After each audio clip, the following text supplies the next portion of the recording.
Si nous prenons la nature pour guide, nous ne nous égarerons jamais. Bon, ces mots ne sont pas de moi, mais de Cicéron. Ils datent d'il y a 2000 ans et pour un chimiste, ils ont d'autant plus de sens aujourd'hui. Vous vous demandez certainement pourquoi. Eh bien, je vous propose une escapade en forêt. Regardez comme elle tire toute sa richesse, son intensité et sa puissance du soleil, cette énergie gratuite et abondante. Maintenant, imaginons notre quotidien de demain, où nos villes seraient inspirées de la nature, conçues avec des maisons autosuffisantes en énergie. Les baies vitrées de notre salon pourraient alors produire de l'électricité durant la journée, que nous consommerions le soir en nous éclairant. Ça fait rêver, non ? Voire même penser à un scénario de film de science-fiction. Écrivons-le ensemble, mais pour cela, il nous faut jouer sur deux leviers, la production et la consommation d'énergie.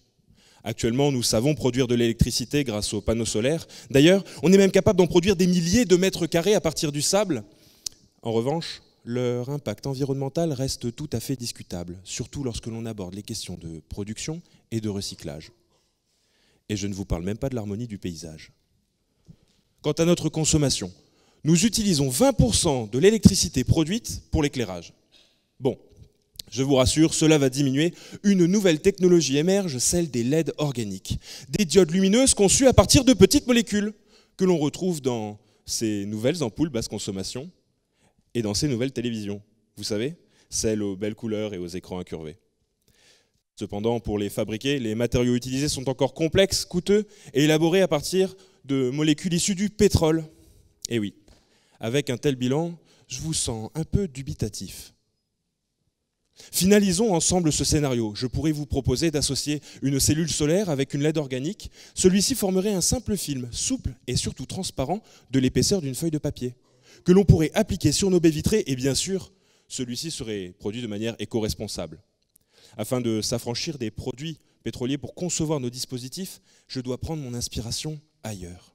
Et comme nous l'avons vu tout à l'heure, la richesse de la forêt peut nous fournir un catalogue de bioressources qui recèle une grande diversité de molécules originales, sur lesquelles le chimiste, opportuniste que je suis, peut déployer toute sa créativité pour élaborer de nouveaux matériaux. Dans le cadre de ma thèse, mon objectif est de développer des molécules nouvelles, inspirées ou issues de la nature. Celles-ci serviront de briques de base pour élaborer à la fois des cellules solaires souples et innovantes et des LED organiques qui seront plus efficaces et qui consommeront moins d'énergie. En résumé, mes recherches consistent à transformer la science-fiction d'hier et d'aujourd'hui en votre quotidien de demain.